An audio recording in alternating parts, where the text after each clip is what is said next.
Something to the effect of Norway going out on top, and it was like the Tinseltown ending to Norway.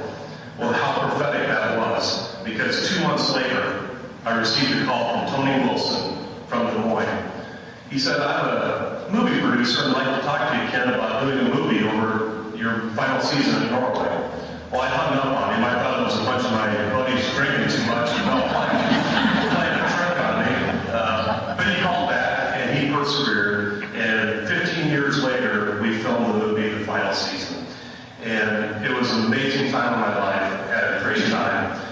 One of the things he talked about, and I talk to kids all the time, during the filming of that movie, some people from Hollywood came up to me and my wife brought my daughters out every day to the set for filming.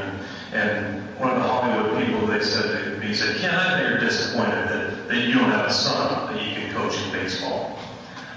Well, I know they didn't mean it mean, it just came across as mean, but I looked at them and I said, my love is baseball, but my daughter's love is piano. They love dance. And it's my hope that their love will take them to great places, much like baseball's done for me. And I talk to kids all the time and I tell them, find your love, find what you're passionate about, do it, and hopefully it'll take you to great places like baseball's done for me. It's been an amazing run. I've had a lot of good times with this. Sean Astin, playing me in the movie, was an amazing man. Sean Astin is a father of 3 daughters, so I call him for advice on how to raise daughters. But he's just a good family man. When we were filming, the filming company hired my wife to work in the production office. She stays at home and manages our family life, and so she had time to work in the production office in May because our daughters were in school. Well, one night I came out, I put Kendry and Kylie to bed, and I come out, and Lori's got our whole kitchen table lined up with all these big gift bags. And I looked, I said, Lori, what are you doing? She goes, well, part of my job is that I'm supposed to put gift bags for the actors when they come to town. And so she had all these bags set up, and I started helping her. She had cool little big league bubblegum chew and sunflower seeds and things from Iowa for the actors to receive. But I noticed one of the bags on the table was a little bit bigger than the others.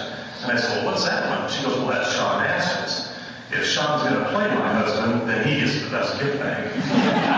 So I started rummaging through the gift bag, and there in the gift bag was the book Tony La Russa, 3 Nights in August. Tony La Russa is my idol. I love the St. Louis Cardinals. And she had all kinds of neat extras in there. But there was one little card that said, dinner or brunch and swimming at the Stockhouse.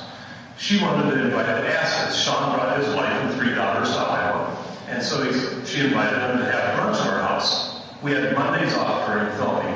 And so she put that in there. I said, Lori, this is really cool, and it'd be neat to have the Astons over for breakfast, but I do not want to take them to the Bowman Woods pool because people are going to harass him, and that's the last thing he wants to do on his day off, is sign autographs.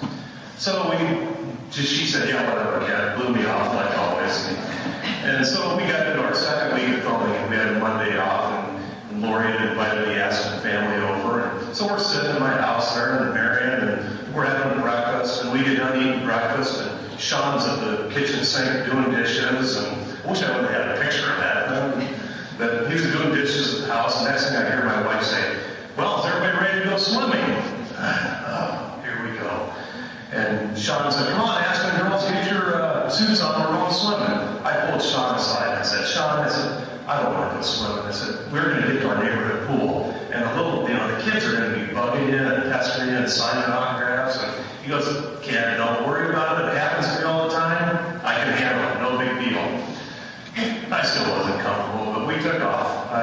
We took off to the Bowman Woods pool. We got there, pulled out. Sean and I get out first. We're walking to the Bowman Woods pool, and we're carrying our coolers and anything, and it started.